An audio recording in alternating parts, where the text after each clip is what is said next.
get up, get on up. Get up, get on up. Hello, everyone, and welcome to the undisputed heavyweight champion of the world show made for the fans by a fan. I'm your host, Richard Tiemann, telling everyone, be excellent to each other. That's right, everyone's a fan of something, and we have got something for every fan, including those of you that may or may not be fans of the third part in a trilogy that you didn't know you wanted, but deep down, you needed. Bill and Ted 3 is out and ready for your viewing pleasure. Raise your hand if you went to a theater for the first time in months and sat through Bill and Ted Face the Music. Yes, I did, and I am not ashamed of it because I needed to get out. Here in South Dakota, where there's pretty much no restrictions at all, we went to a movie theater and we saw Bill and Ted 3. And you know what? Say what you will about it. It was nostalgic, it was fun, and it was exactly what we needed after the crazy 2020 that we've had. So look, you can give it a 1-star review, you can knock it, whatever, but I encourage you to go and check out Bill and Ted Face the Music, either on demand or in a theater. You might as well just go out to a theater, enjoy yourself, live a little. It's, you know, we're in September now. Welcome to September, Fan Nation. We've got a great show for you. Episode 470.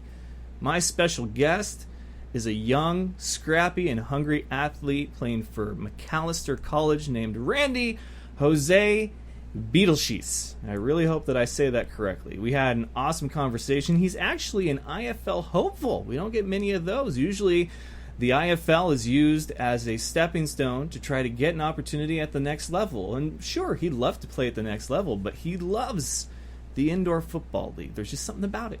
Something about Bill and Ted also. Bill and Ted Face the Music in theaters. All right, let's go ahead and dive right in. We got a lot to cover, so here we go with today's headlines.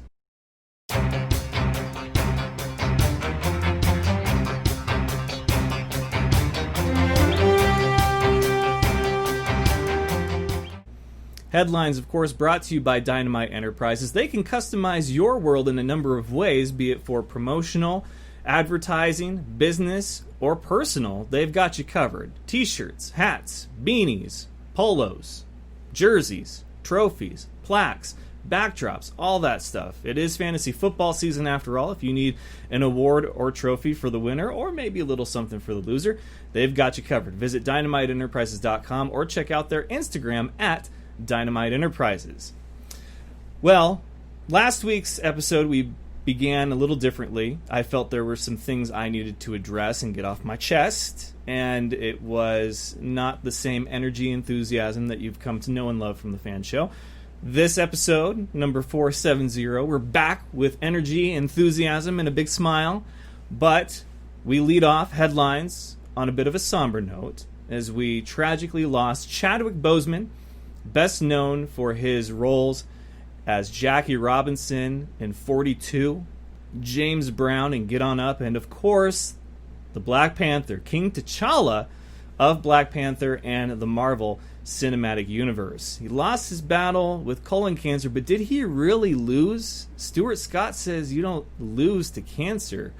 You beat cancer in the way in which you live your life, and wow, did he live his life. I mean, I watched 42 and Get On Up for the first time. I have seen all the Marvel movies, okay? Trust me on that one. But I had been meaning to see 42 and Get On Up. And his acting is incredible. There's no doubt that he had probably a very promising career just filled with awards, you know, out the nose, had he continued to be able to act. But sometimes, you know, Father Time says, your time is now, before we expect it. But he left us with some great ones. 42 was an incredible movie. His portrayal of Jackie Robinson was perfect. I mean, it was a really great film. Highly recommend it. He's also Vontae Mac, No Matter What, from Draft Day. That was a great movie. And this really shows you his range. If you watch Draft Day, Black Panther, 42, and Get On Up. Get On Up is a great movie. It's a little hard to follow. They jump around the timelines a lot. But his acting in all of these movies, spectacular. He will truly be missed. Wakanda forever. So rest in peace, Chadwick Boseman. Next, Roman Reigns is back. You may or may not be happy about that. He returned after SummerSlam and then was on SmackDown. He's a Paul Heyman guy, as it turns out. That's right. Plot twist, heel turn, and now he's the new Universal Champion at Payback, which has fans kind of undecided. But the big dog is back.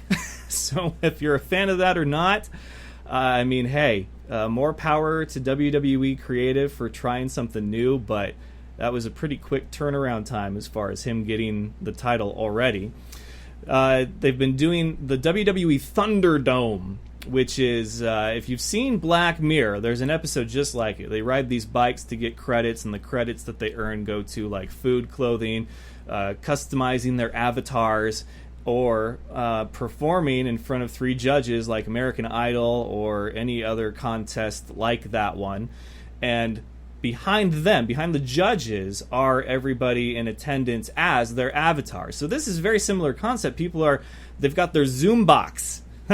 Zoom box, patent pending. That here's their face in the audience for all to see, and it's more proof that we really can't have nice things. People are abusing the hell out of Thunderdome. I really don't know how much longer we'll have it. Very innovative idea.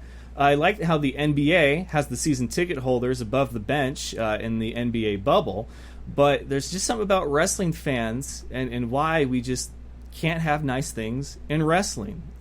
So I don't know, over under how much longer Thunderdome is still a thing. I think it will probably be right around the same time as when they can have fans back in attendance again, which seems to be fastly approaching. But we will talk about that a little bit more later. So from one 80s reference, Thunderdome, to another, in Sweep the Leg, Johnny, I've started Cobra Kai, an excellent series on Netflix, might I say. If you haven't watched it, it was originally on YouTube. It is now on Netflix. There's 2 seasons. I'm in season 1. And I really had low expectations for what this was, but a lot of people whose opinions I trust said, you gotta check it out. And I have, and I am hooked. So sweep the leg, Johnny, and check out Cobra Kai. But if that's not your stuff, if you're not really an 80s guy or a 90s kid or whatever you want to call yourself, a boomer, to each their own, we've got more recommendations, including a brand new one from our friends, the Real Film Nerds, for this week's Real Film recommendation.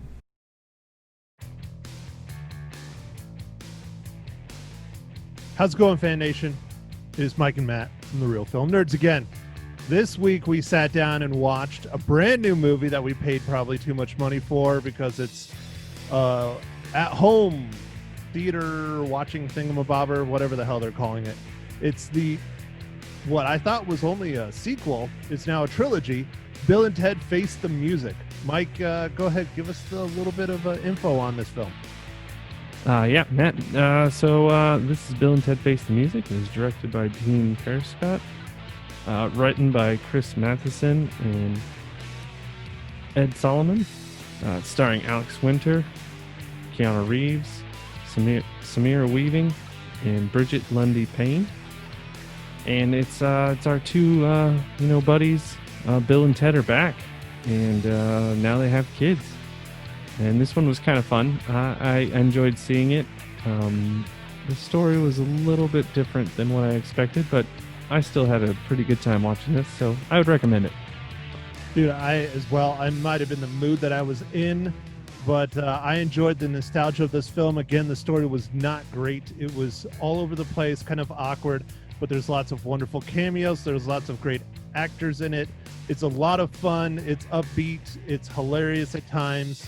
I recommend it. I think it's well worth a watch. Is it worth paying $25? I don't know, maybe if you have a family and there's more than just you watching it, but it was just me watching it alone, so I would say it wasn't. I would wait until it's out on Netflix or some kind of service like that.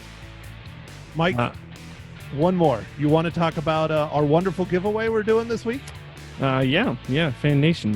You might not like the movie that we're talking about, but hey, we're giving away a promotion for a movie called The Vanished, and it looks like a really fun, intense revenge thriller. So give us a listen and tell us about your favorite beer so you can enter in to win.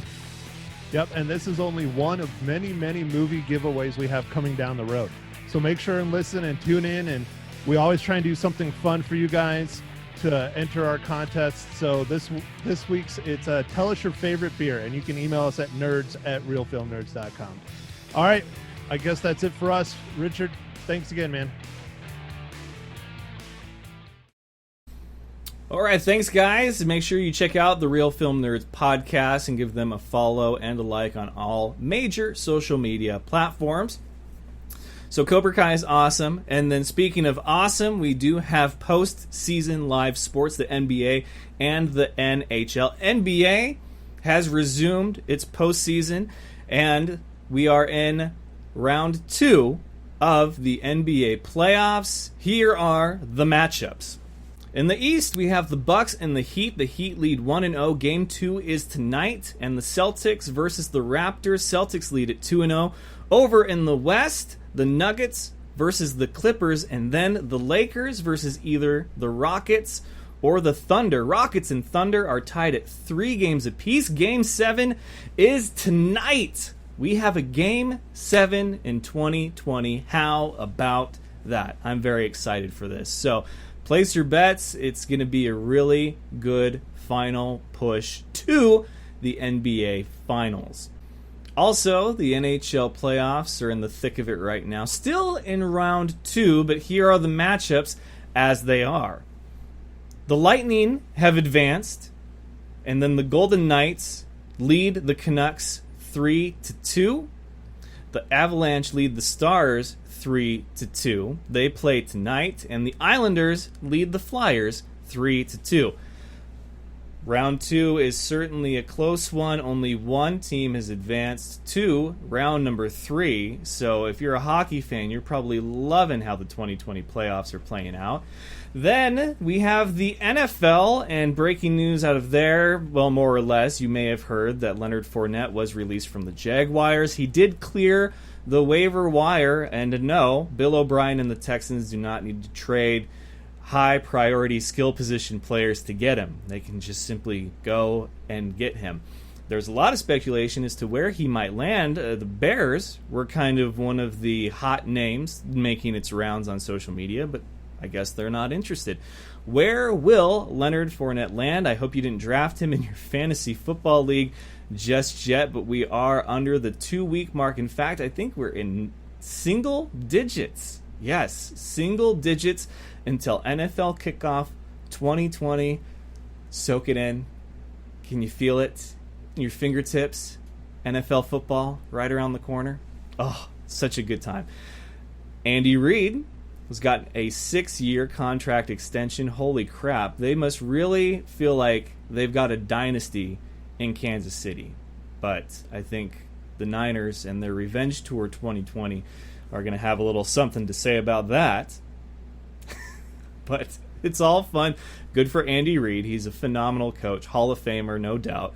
He deserves all of what he's gotten, including that new, nice, shiny ring. Football for the Washington football team. Haskins will be the quarterback starting week 1 for the Washington football team. So if you're a Washington football team fan, Dwayne Haskins is your guy for week number 1, according to head coach Ron Rivera. The IFL announced last week, in case you missed it, that they are expanding to Prescott Valley, Arizona. The unnamed team will have, of course, fan input and maybe even a fan vote to decide what the name of the new franchise will be. That will be occupying the Findlay Toyota Center. And Coach Back and I talked about that on last week's episode. In case you missed that, make sure that you go check it out. Subscribe to the channel on YouTube. Never miss an episode or an interview. They're all great ones, including the one that we have coming up with Rande Jose Beidelschies. But first, I would recommend that you hold off on drafting for your fantasy football league until like the week of. We always had a rule in my leagues that we never drafted during preseason because that was just really too risky as far as injuries go. It's like if you drafted before preseason even started, you were begging to be hurt deep. But the Fan Nation Fantasy Football League season number 5 has all of its spots filled. We will draft on Sunday, and then let's get it on. There's a belt on the line courtesy of Undisputed Belts. They've been a proud belt partner and provider for the Fan Show since the very beginning. We've been going on 5 years now of Fan Show and football and awesome, nonsense and awesome, and I'm glad that they've been with us, since day one-ish, if you catch that reference. And also, this week in Fan Show history, I was covering Eastern Washington University Eagles games. Man, do I miss it. The Inferno, the Red Turf. Those guys are pretty awesome. Of course, they're not playing right now because Washington is under strict restrictions. But I'm hoping to get into some kind of football scene here in South Dakota. I miss it, but I've seen those videos pop up in my memories. I also uploaded all the photos for the Fan Show Tour 2018, which again was probably the best year of the Fan Show ever. A year that almost didn't even happen for the Fan Show, and I'll share that story on social media Friday. It's a good one. There's some storytelling in that one. But anyway, let's see if Matt, the fat bearded vinyl guy, has another story for us for this week's musical recommendations. So Matt, what are you spinning today? Hey Fan Nation, I am Matt the fat bearded vinyl guy, and I am hanging out here in the vinyl lair. Today I am spinning the most recent live album from Iron Maiden, The Book of Souls Live Chapter. This record was released in November of 2017, a full 2 years after the release of the Book of Souls studio album. The reason behind the delay was because the tour was delayed due to vocalist Bruce Dickinson's battle with a cancerous tumor on his tongue. I'm going to repeat that. Bruce Dickinson sang on a full studio album with a tumor on his tongue. He went through radiation treatments, recovered, and then went on a 117-show world tour, and he knocked it out of the park. And if that wasn't enough, he also flew the modified Boeing 747 during the tour. Of all the live Iron Maiden albums I have, and I have a few, this one is my favorite. There are great versions of classic Maiden songs like Wrathchild and The Trooper, as well as songs from the Book of Souls album, like If Eternity Should Fail and The Red and the Black. The band is tight, and the classics they've played for 30 years are tighter than ever. Even the newer songs are impeccably done. And that's the advantage of a band's lineup being stable for 2 decades, with only a couple lineup changes back and forth since 1983. And the only difference between the 1983 lineup and the current one is the addition of guitarist Yannick Gers, who came in after the departure of Adrian Smith, and, well, he did come back with Bruce Dickinson in 1999. I usually don't like stating rumors, but producer Kevin Shirley and drummer Nico McBrain have both strongly implied that a new album is on the horizon. At the very least, the guys have been in the studio, so we have that. That's all for now. For more music talk and vinyl shenanigans, go to fatbeardedvinylguy.com. There you'll find links to my social media, Facebook, Twitter, and Instagram, as well as the YouTube channel. All right, thank you, Matt, once again. I love that he is being a risk taker and trying new things and always looking to improve his videos. I really do applaud him for getting outside of his comfort zone. He's come to me and says, hey, do you think this is worth it? Absolutely, it's worth it, Matt. Do what you love to do. And speaking of doing what we love to do, I love doing the Fan Show. I love covering the IFL. This week's hashtag is hashtag best in the biz. Billy Back's words, not mine, but I'll take it. I am still a free agent, and, looking over my photos and memories from the tour in 2018 and really just the potential and what the Fan Show could be, and me being a one-man show, having to do it out of my own pocket on my own time, the sky's the limit. So hopefully we can end up somewhere. So yeah, hashtag hire Richard Tiemann, hashtag best in the biz, hashtag free agent, whatever. And I do have the support of my special guest coming up. So here we go. Without further ado, my one-on-one with a young up-and-comer, a very scrappy and hungry running back from Macalester College. He is Randy Jose Beidelschies. Enjoy. All right, ladies and gentlemen, joining me now, a very special treat for you. It is Randy Jose Beidelschies, and I hope I said that right. My man, welcome to the show. How are you? Good. Thank you for having me. You pronounce it pretty well. Well, you said it could either be Beetlejuice, Beidelschies, Beidelschies, something. I'm assuming if you say it 3 times that something special will happen in the world of football. My head will turn. I'll hear something. Well, it's great to have you, and normally I begin these interviews with somebody making their debut on the show with my favorite question, what it's like to be you, but because this interview came about so differently from all the other interviews I've done, we're going to approach it a little differently. Never have I had someone... I get requests, yes, for people to interview, but Brian Donovan from Cedar Rapids reached out to me, and he said, hey, you really should interview this kid. He's got a great head on his shoulders and really wants to play professional football, very passionate about the Indoor Football League. So here we are, we're a couple of weeks away from NFL football. Some high school football is back, some college is back. We're waiting to see on a few other college conferences. So what's your story? So I come from a very humble family. I'm originally from Florida, but I'm here now in Minnesota. So it's a very big, different climate, both, physically and, socially. Where I come from Florida, football was kind of a way, sports in general were a way out. And, I was lucky enough, me and my brother are both very good students. So we worked our way up to be able to go to a nicer school by the time we got to high school, played ball and all that.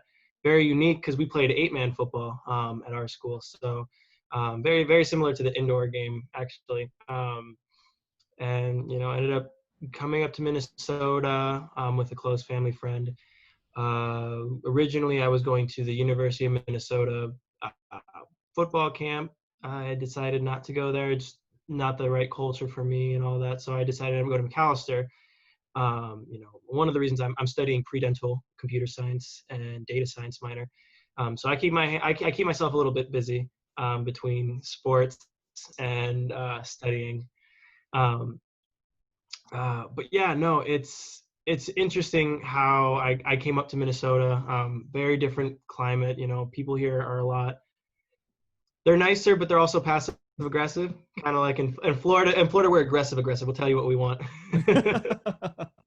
That's fair, man. And like I said, with Brian reaching out to me and telling me, there's a lot of people who I trust and respect their opinion, and I try to kind of build myself with those people surrounding me because you're nothing really without your support system. So it's great to have people looking out for you when you don't even realize they're looking out for you. Both in my case with people that other people want to hear from on the show, and in your case, trying to get your message out there and people to notice you. It's a very interesting time. I'm glad that you have some hobbies, I guess if you want to call them, but you're keeping busy because over the last several months, there hasn't been a whole lot to keep people busy, except for hobbies that they maybe never thought of before. There's some expert puzzle builders that I've seen come out of the woodwork over the last few months. But for you, it sounds like well-educated, athletic, and in a time where sports were postponed and then canceled, and we wait to see college football and what exactly is going to happen on that level. We are trying to create opportunities for people to still get noticed and get their name out there. What are your thoughts on where we're at right now, and where do you see yourself? Like, what's your plans as far as best case scenario and worst case scenario? Well, the best case scenario kind of passed. So, I know my school is not doing football for the fall. They mentioned something about trying to get something off the ground for the spring. I'm not really holding my breath on that. Just because of the nature of this entire thing, it's just I try to be very optimistic, but I also try to be realistic too, and it's kind of tough to be optimistic in a time like this where, everything's up in the air. So obviously best case scenario would be to have a full season, but that's very questionable right now. Another case scenario for me, I think, if we end up not having a football season, it might work out where, I try to find a team in the spring, like the indoor football league, for example. I guess worst case scenario is that no football happens, both college and indoor or anything else, So right now for me, it's just trying to stay busy, stay focused on keeping my body ready, keeping my mind ready, focusing on my studies and stuff like that, trying to get that done and figured out, and just work. So it's a very, very unique time to be an athlete. But I think athletes are used to pushing through pain, pushing through this type of thing. So I have faith not only with myself, but with a bunch of other athletes, the athlete community, that we'll get through this one way or the other. It's certainly a different kind of obstacle or adversity to overcome, what we've experienced the last several months. So I'm glad to hear that you aren't letting that, it may slow you down, but hopefully not stop you from pursuing your dream.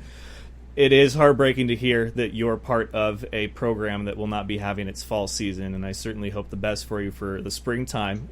The IFL, though, I've always loved that sport, that league, because for me it's watching players that embody the spirit that I've had with the show. Guys just wanting an opportunity, and they may have been on the wrong end of luck, the bad end of timing, injury during the combine and draft season, or politics. You hate to say the P word, but we know it exists in sports when it comes to why one guy gets the call and why another guy doesn't. But these guys don't quit. They don't give up. They basically are in a room surrounded by doors, and they don't quit until every one of those doors close. And even then, they might pick a few to kick down. So I appreciate your drive and your passion. But from you, what is it about the IFL and the game of indoor football that has caught your attention? Why do you see yourself suiting up for one of those teams in the springtime? So like I mentioned earlier, to you, my dad was a musician for about 40 odd some years. So for me, I've always been on the road. I've always been traveling. I've always seen the entertainment side of things. I myself play 6, 7, 8 different instruments myself. I keep myself busy.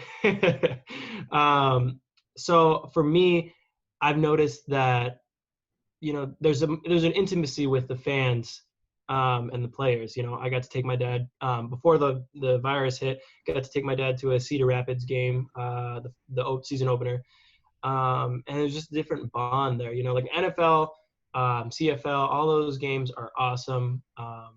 It's fun to watch and all, but you miss that. There's no intimacy there. And for me, that entertainment value is just unique. I likened it to wrestling, professional wrestling. You get to go and see, you can see a different side of the players. You can see their personality, even like with the entrances and stuff like that. For me, I just thought that, wow, I just want to entertain people, with me, my mission in entertainment has always been 3 things. One, obviously, is to, support my family, be able to kind of take care of my family. The second is to just entertain people, with things that are going on in the world, not just now, but, before the virus and before everything. People still have problems at home. People still have problems in their lives. And, if I can take that away by, making them laugh, making them cry, making them feel something, entertaining them, that's what I want to do. And then the third is, I want to be a positive role model. I know growing up, it's tough when, a lot of people get caught up in the wrong things. A lot of people get caught up in the same habits. And I want to show kids that there's a different way to be productive. There's a different way to be. There's a different way to be. That's the best way for me to put it. I have buddies back home who, didn't make the right choices. They could be playing ball with me, but they made the wrong choices. I have buddies at home who just decided that, that was it for them, high school ball, and that was it. Even though I knew that they were good enough to go on and play, but that was it for them. They decided that that's not what they wanted to do. And for me, I just feel that it's important to push through maybe your own self-doubts, maybe how other people doubt and look at you. It's important to push those things, and it's important to show others that might feel that way. I want kids to be able to relate to me that way. So. You're right when you say that it's a very different kind of environment when it comes to the world of indoor football, because that's how I've always described it, as a very intimate game. And I'm not going to knock somebody for loving the NFL or for concerts at arenas or for wanting to go and see a WrestleMania at some stadium that holds, 80,000 people, because those are experiences. We love the NFL because it's a stadium of 65,000 people cheering, and it's a very competitive game where anything can change at a moment's notice. We love concerts in arenas or big venues because of the pyro and the drum solo, and the guitar player gets taken out into the crowd on wires.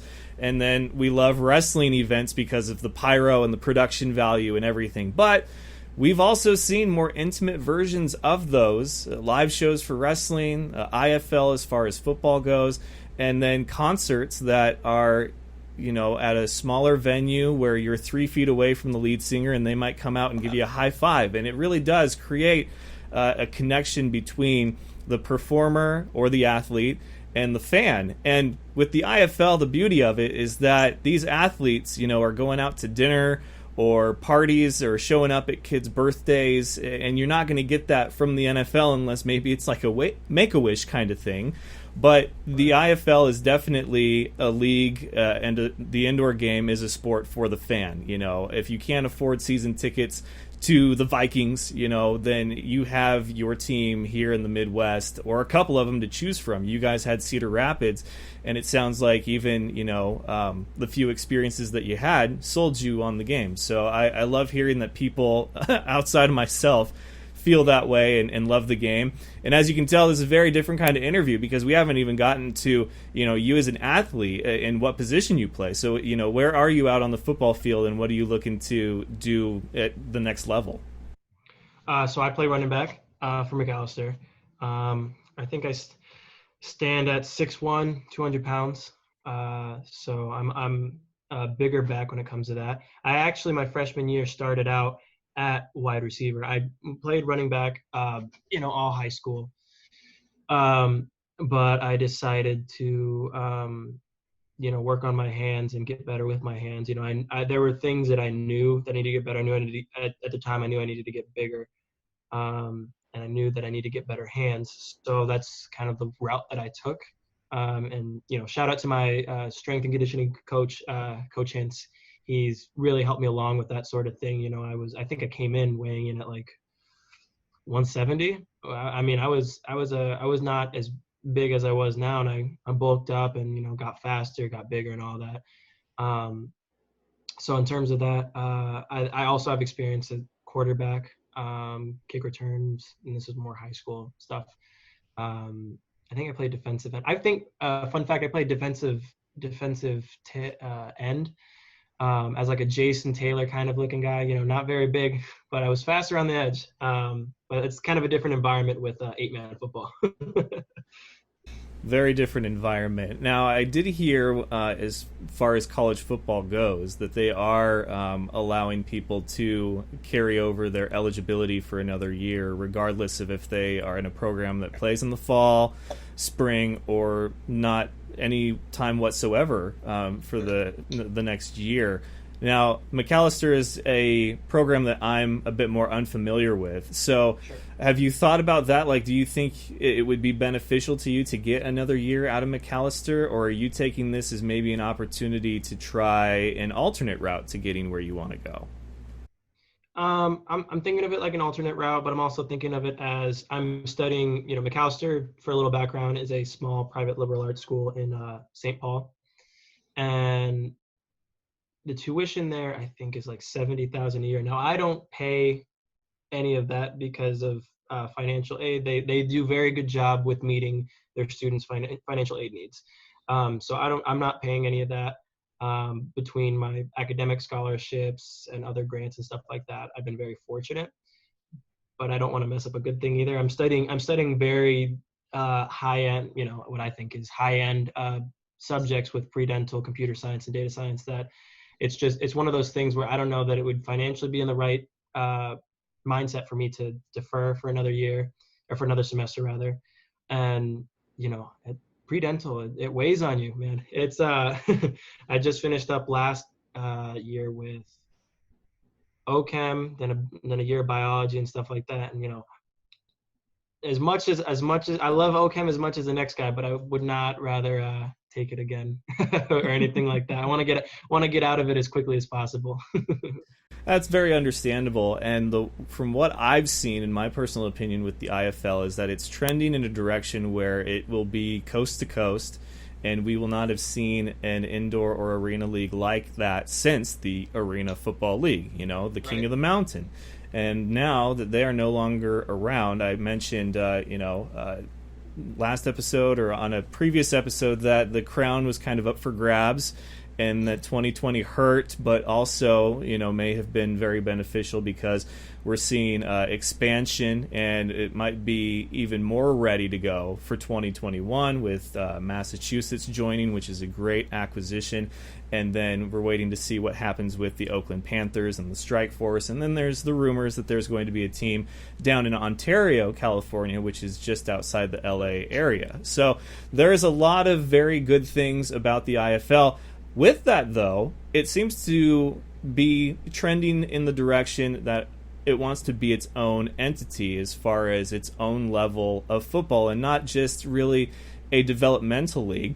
There's going to be a lot of guys in this league that are using it as the opportunity that it's been for the last decade, and that's to get film and hopefully get guys to that CFL, NFL level.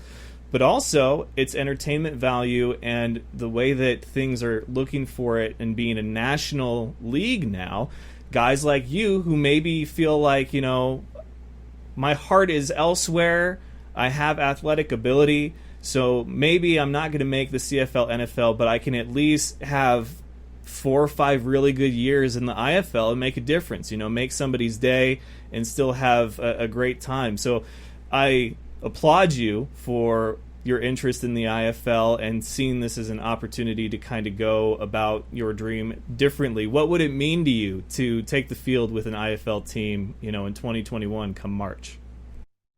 I think it would mean the world to me. When semi-pro football was, an actual thing and not just kind of bush league. My grandfather played semi-pro football when he was in the Army. And then my father played college ball at Otterbein in Ohio. So I'd be the first one to be playing football professionally in my family. Between that and, I coach with an organization called Skyhawks here in Minnesota over the summers. And I always have these kids like, oh, when am I going to see you on your TV? When am I going to see you on TV? I'm like, in due time, little man, in due time. And so for me, it'd be really great. Not only for the entertainment value, not only for me personally as a man, trying to find myself in this world. I think I can make a difference. I have a very, very special friend. His name is Jacob. He's 13 years old. He has this condition called muscular dystrophy Duchenne, which basically means he can't grow the same way you or I can. He's 13 years old, but he looks like he might be maybe 6, 7 years old. I wear number 19 at Macalester. My freshman year, he ended up showing up wearing my jersey. I've never met him before. From then, it just took off, and it was me and him. Like, I'd take him out for ice cream or pizza. I'd take him and his mom out for ice cream or pizza. I'd go to school for lunch or something. And fun story about that. I was gonna change my number back to my high school number, which is 15, but the only reason I haven't changed my number was because of Jacob. So it'd be, fingers crossed, it'd be cool to wear 19 and wherever I go. But I'll take any number. But stuff like that. I want kids to find someone that relates to them in some way. I want people. It doesn't have to be kids. I want people to find someone that they see themselves in a little bit. Someone that hasn't come from a very safe environment, but someone who's pushing through those boundaries.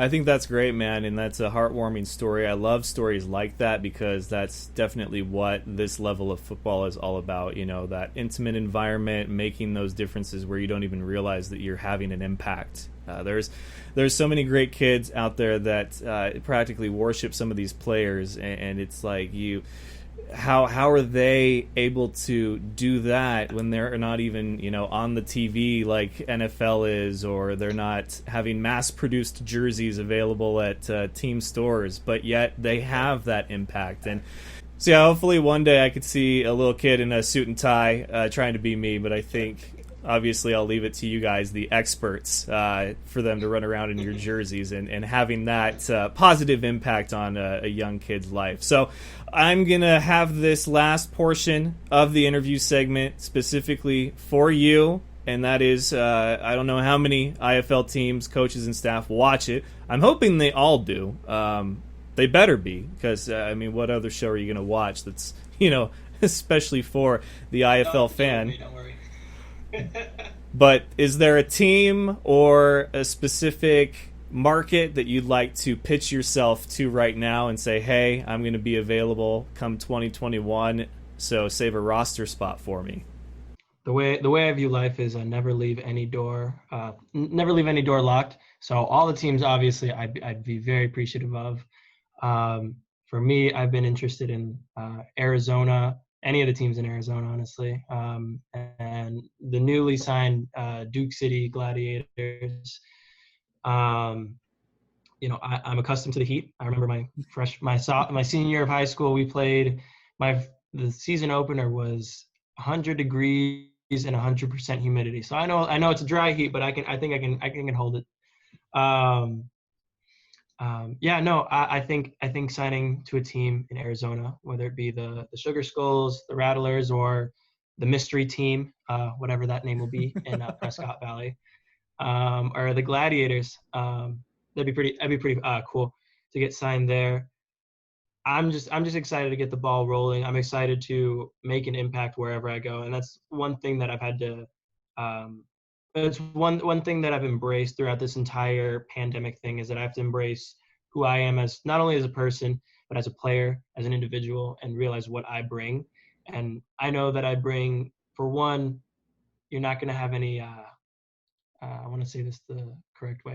You're not going to have any legal problems with me. You know, I'm going to be, I'm as far as college students go, I'm pretty boring. You know, I like going to concerts, but I don't drink or smoke or do anything like that. So I'm pretty boring. I stay home. I like playing video games when I'm not studying or anything like that.